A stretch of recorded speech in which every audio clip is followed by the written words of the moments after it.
किसान भाइयों, भरपूर रासायनिक खाद डालने के बाद भी जमीन की घटती पैदावार का मुख्य कारण है जमीन में ऑर्गेनिक मैटर की कमी होना। जब तक जमीन में ऑर्गेनिक मैटर नहीं होगा तब तक आप चाहे कितनी ही रासायनिक खाद डालें, फसल अच्छी नहीं होगी और हाँ, जमीन बंजर भी हो सकती है। इसलिए अपने खेतों में डालिए इंद्रधनुष खाद, जिसमें है भरपूर ऑर्गेनिक मैटर। इंद्रधनुष ऑर्गेनिक खाद से मेरे खेतों में होती है भरपूर फसल।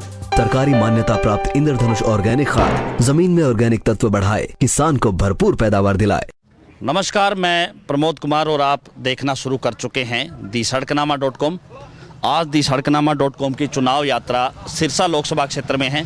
इस समय मैं मौजूद हूं कालांवाली हलके के गांव मलड़ी में और आपको दिखा रहा हूं ये गुरुद्वारा साहिब है, चरण कमल गुरुद्वारा साहिब। और क्योंकि हाल ही में जो कल शाम को जननायक जनता पार्टी ने सिरसा लोकसभा क्षेत्र से निर्मल सिंह मलड़ी है उनको उम्मीदवार बनाया है, आज इन्होंने चुनाव प्रचार अभियान शुरू करना है और गुरुद्वारा में अरदास की है।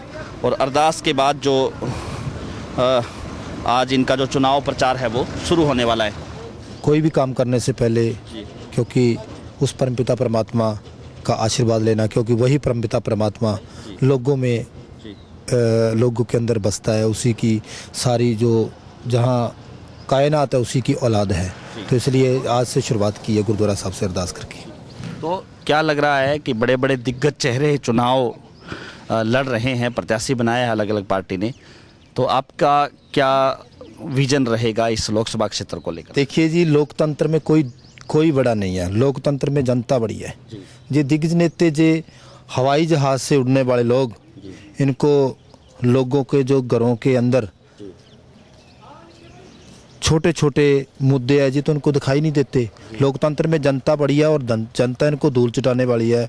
और प्रमोद जी, मैं आपको बता दूं कि एक बड़ा करिश्मा होने जा रहा है, बड़ा करिश्मा होएगा, हैरानीजनक नतीजे निकलेंगे।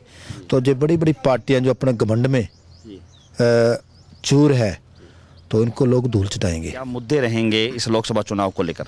देखिए जी, मुद्दे की बात अगर करें, जहाँ कोई शिक्षा का संस्थान नहीं है, मैंने तो आपको पहले भी एक दिन इंटरव्यू में आपको कहा था कि हमारी सोच है कि सबसे पहले शिक्षा पर ध्यान दें। कोई भी बड़ा कॉलेज, बड़ी कॉलेज बने जिससे लोगों के बच्चे, हमारी बेटियां पढ़कर डिग्री प्राप्त करके कहीं ना कहीं नौकरी के काबिल हों। और व्यवस्था जैसे पूरे फतेहाबाद ज़िला में, चाहे नरवाना लगा लो और सिरसा लगा लो, जहाँ पर तो कोई ऐसा हॉस्पिटल नहीं है जिससे लोग अपना इलाज करा सकें। लोगों को इलाज कराने के लिए दिल्ली और चंडीगढ़ जाना पड़ता है। और अगर बात करें पानी की व्यवस्था की, ये तो इलाका ही सारा पानी के बगैर बैठा है। क्योंकि देखिए, किसान को पानी की बहुत, क्योंकि फसल है जो पानी से होनी है, तो हमारा यही प्रोजेक्ट रहेगा कि कहीं ना कहीं जो घग्गर नदी का पानी है, जे सिरसा हो गया, रानिया, एलाहाबाद और कहीं ना कहीं कालाबाड़ी और डबली को ऐसा प्रोजेक्ट फिट करें कि जो घग्गर का पानी है वो लोगों को दे सके।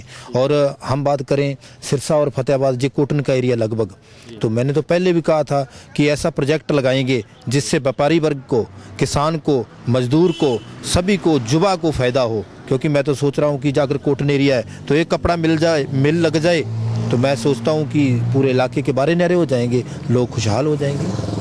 रणजीत सिंह रोड़ी जो सांसद हैं आपके इस इलाके के, उनको ही फिर से इनेलो ने उम्मीदवार बनाया है, तो कहीं ना कहीं जो वो भी आपके इस इलाके के रहने वाले हैं, तो आप इसको अपना फ़ायदा मानते हैं या नुकसान मानते हैं? देखिए जी, इससे कोई फ़ायदे नुकसान वाली बात नहीं है। क्योंकि देखो, लोगों ने रणजीत रोड़ी जी को पहले भी आशीर्वाद देकर MLA बनाया था, इसी इलाके ने सांसद बनाया। आप ग्राउंड लेवल पर जाओ, जो लोगों के साथ वायदे किए थे, एक भी वायदा पूरा किया हो तो लोग वोट देंगे। अदरवाइज लोग बहुत समझदार वोटर हो चुका है जी, लोगों को पता है। क्योंकि आज तक जो लोगों ने अपनी आवाज़ बनाकर संसद में भेजा, अगर संसद में नहीं बोल सकते तो लोग क्या विश्वास करेंगे? तो मैं समझता हूँ कि लोग बहुत समझदार और वोटर समझदार हो चुका है। आपको मौका मिलता है तो इस इलाके की आवाज़ संसद में उठेगी, ऐसा सिरसा के लोग उम्मीद कर सकते हैं? देखिए जी, मैं तो एक युवा होने के नाते, और कहने का मतलब और कुछ तो होगा ही, सब कुछ होगा। सिरसा, फतेहाबाद, नरवाना, पूरा संसदीय क्षेत्र का जो हक है, उनकी आवाज़ बन के पूरा घंटी की तरह पूरे इलाके की घंटी की तरह संसद में आवाज़ गूंजेगी। जितने भी प्रोजेक्ट है, जितना भी जहाँ का बेरोजगार है, उनकी आवाज़ बनकर उनके लिए काम करूँगा, पूरा जी जान से काम करूँगा। और एक बात और बता दूँ, हम तो आम से बंदे हैं जी, कोई ऐसी दिक्कत नहीं है, कोई लीडर नहीं है। ये तो बड़े लीडर है जो तो दिल्ली दरबारों में घूमेंगे भाई। हमारा तो ना कोई महल है, ना कोई बड़ी कोठी है। मैं तो एक सब्जी बेचने वाले का बेटा हूँ। सीधी सी बात है, मेरे पिताजी ने बहुत मेहनत मजदूरी करके हमें पढ़ाया लिखाया। और मैं समझता हूँ कि अगर लोगों ने इस काबिल समझा, पार्टियों ने आशीर्वाद दिया, लोग आशीर्वाद देंगे और घंटी की तरह खड़केंगे आवाज़ बनकर।